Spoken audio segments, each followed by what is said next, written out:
Yo, what is up, guys? Welcome back to Trippy Commentaries. Thanks for checking out the episode. I'm RJ. Here we are, the most luxurious town in Red Dead Redemption 2, Butcher Creek. Well, just kidding, but they do have some good moonshine. It is also home to one of the biggest secrets in the game, which is right here, underneath this random shed. Now, it only appears between 4 o'clock and 5 o'clock a.m. I'm sure most of you have seen it before. It's a hidden symbol. Well, that is only the tip of the iceberg when it comes to secrets at Butcher Creek, including some stuff I've never even shown off here at the channel. So I'm pretty excited to get into the video. Do me a huge favor, hit the like button. I also have a big update.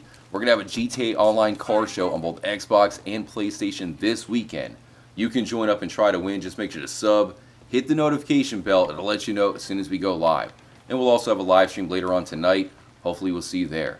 So with all that said, we're going to start off with the hidden symbol. There's some weird, mysterious lighting, which is also not too far away, but you have to be standing right next to the hidden pentagram. I'm going to pass out and bring Arthur back to the shed at nighttime. So I do have to point out this window. It seems pretty normal, no strange lighting coming from it. You have a man playing the banjo, he's rocking out, but the window seems to be nothing special. And here, of course, is the symbol, the hidden pentagram. It comes out of complete nowhere, and it'll disappear into thin air right at 5 o'clock a.m. So that's about to happen, and we're going to look back at the window. There it goes, to find a lighting that I've never seen before. You see that? Almost the same exact color red. We bring out the binoculars, and it is gone. The fact that it's the same color as that pentagram makes me think it is connected, even though that you can see the lighting when the pentagram is gone. Let me know what you think. I've not seen that until recently. Looks like the lighting is permanently gone now that it's daylight. I do have to give a huge shout out to Anna Rucco. She's the one who told me about that. She did a video on Butcher Creek. So here we are closer to the cabin, and right in front of the window is a strange man playing the banjo. Now this is actually inspired by a real life photograph. I'll show you that in a moment. So I think we can all agree that the man playing the banjo is unlike anybody else that you can find in Red Dead Redemption 2. Wow, he almost reminds me of Pizza the Hut from Spaceballs. Uh-oh. We've angered the locals. We'll get a closer look at the cabin in a moment when things settle down. But before we do that, I do want to show you a real-life person that inspired Butcher Creek. Have you ever heard of the Kentucky cannibal, Levi Boone Helm? He's a big influence on Butcher Creek. Here's the wiki page where it says he was an American mountain man, Old West gunfighter, and serial killer.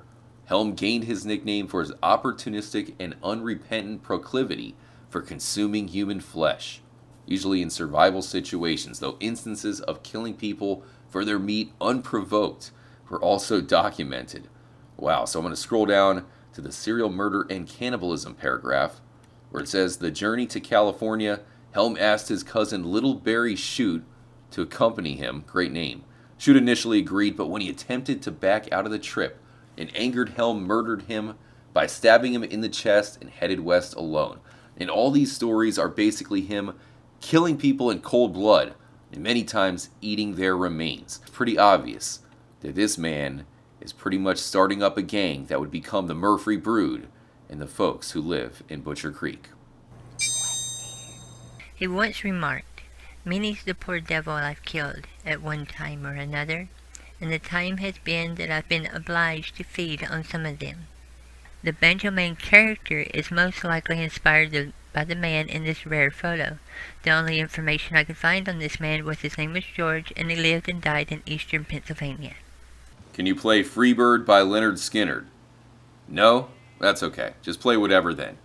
So here we have the infamous Banjo Man. At nighttime, the strange light would be coming from the window right behind him. Right now that being daytime, nothing is really standing out. I did want to look around. Can we get inside? Locked. Oh, we're not going to cause trouble. Yet. So you may be wondering, Trippy, how do you know the members of Butcher Creek are also cannibals, much like the Murphy Brood, which you can find nearby? Right behind Banjo Man's cabin, if you look behind that, that is where you can find the human skulls. They're hidden underneath this wood. Plenty of other skeletons, they're eating animals as well. But they're probably kidnapping random humans and then eating them. They are cannibals. Very messed up, right? You might sympathize with the people of Butcher Creek. You can find that cave at the Elysian Pond. They've been poisoned, a big reason why they're so deformed and, just overall not in very good health. Reminds me of that guy from Deliverance playing the banjo. Great movie. I'm gonna make you squeal like a pig. And then right here, speaking of pig, you can find the pig mask. I do have a conversation with another member of the Red Dead Redemption 2 community talking about the different masks in the game. There's 4 secret masks that you have to find.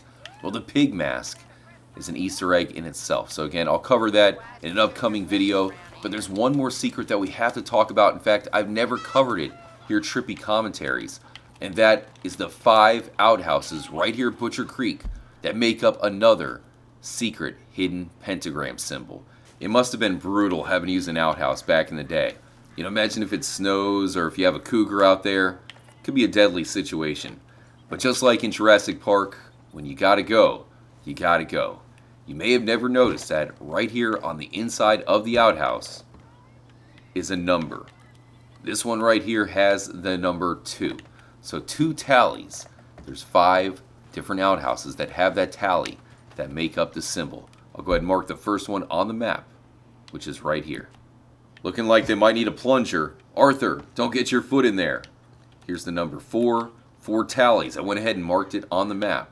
So we have the first 2. The third is number 1. You have the tally right here. It took me years before I ever noticed this. I had people tell me about it, but I never really looked into it myself, with that hidden pentagram. Once again, ran over by a goat. You gotta watch out for them. The hidden pentagram is just the beginning because they have an even bigger pentagram with the outhouses themselves. This one can be pretty tough to see. Another goat? What is going on? But there's the number 5. 4 tallies with the 5th one going across. You might not want to skinny dip in the nearby river because the hole dumps right onto the banks. A lot of blood in there as well. It's pretty gross. You got to give them credit. That one is probably the best one to use, with the exception of the goat trying to hit you while you're doing your business.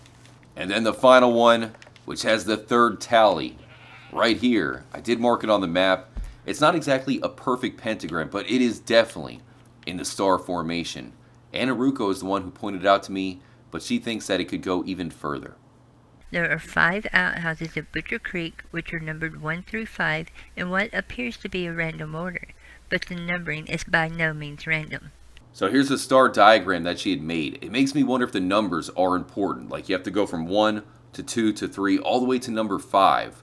Now the house at the top is actually, it looks like where they do their cannibal rituals and actually cut off heads and whatnot. So I'll show you that in a moment.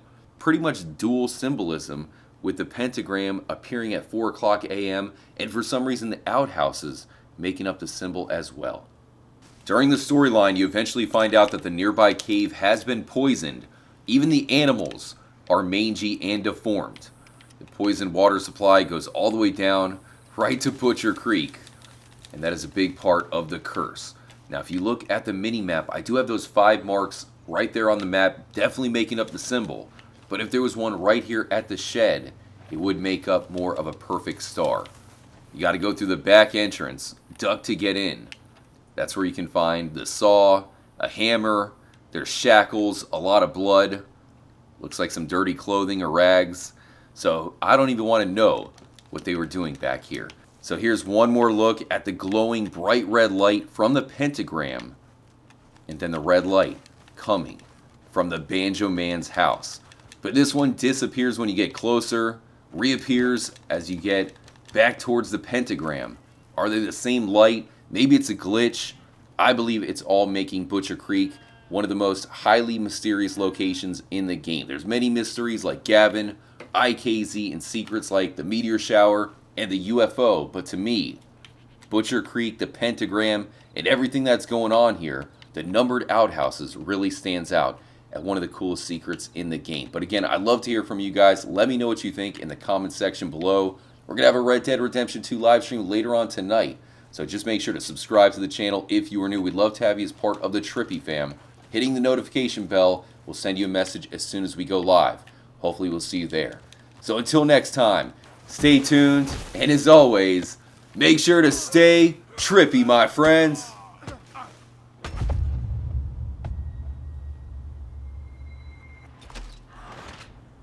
Y'all come back now, you hear?